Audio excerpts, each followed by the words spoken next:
put music on actually. Turn it down. Okay, so this is the 16th of February 2024. This is Thursday. I'm recording this. No, this is the 15th.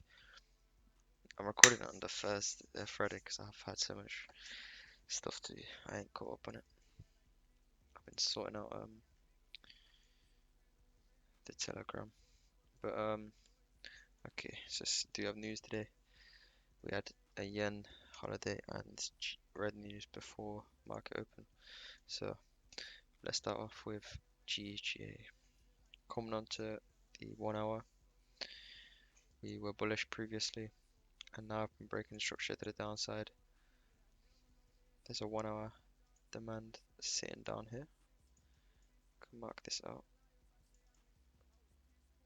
Okay, and then if we scale out to the 4 hour, boom, 4 hour demand right here. So we already know coming into this session, unless we break through this demand, we're gonna have a bullish bias for the day. So scaling into the 5 minute. Let's see. So yeah, so GJ did nothing. It just tapped the zone and kind of played around. Didn't actually give us a reaction, so I didn't take any subs that day, on Thursday yesterday. GU structure breaking to the downside. Um, I would need this low to get broken right here for me to consider this supply right here. Okay, so scaling out to the 4 hour. Again, break of structure to the downside again. We have a 4 hour supply sitting right up here. So if we scale into the 5 minute. Okay.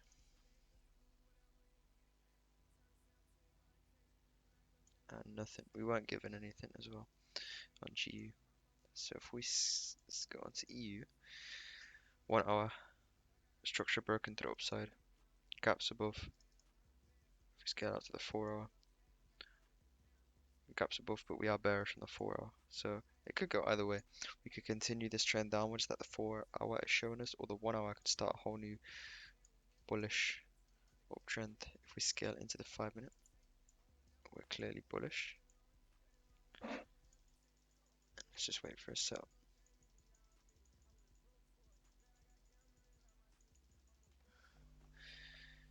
And there was nothing again. There was nothing on any of my pairs.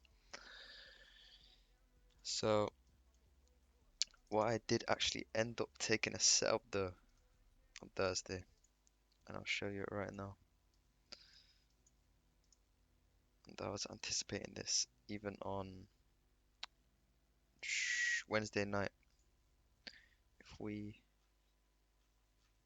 I can pull this up.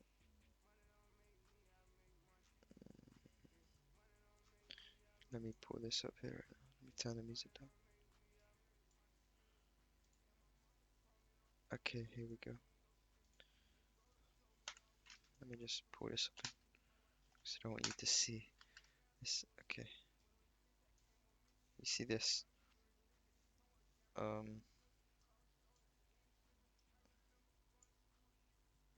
Gold right here. I laid it out. Looking to swing goals if we can get a lower time frame demand. This is on February 14th at 8. So this was on Wednesday. Call this out. And the reason I call this out is because if we go into the 4 hour, can't see much. However, we're coming off a 4 hour demand right here. 4 hour demand right here with good rejections coming off this, gaps above. And if we actually scale out to the daily, we're coming off a daily demand right here with a minor break of structure to the upside.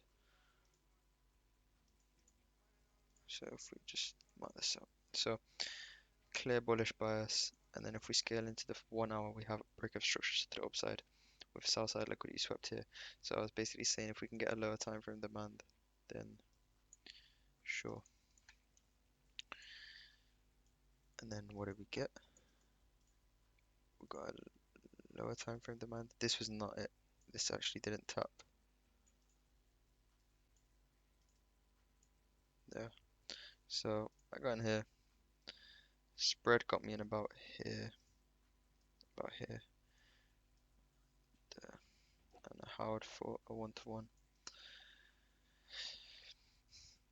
And price, obviously because we had higher time from confluence, I was expecting price to run this way, but because I don't normally trade gold, I was saying, you know what, I'm gonna just take my 1-to-1. Well, I closed it a bit above 1-to-1. I closed it for about, it was about a 1 to, it was about 1 to 1.2 or something.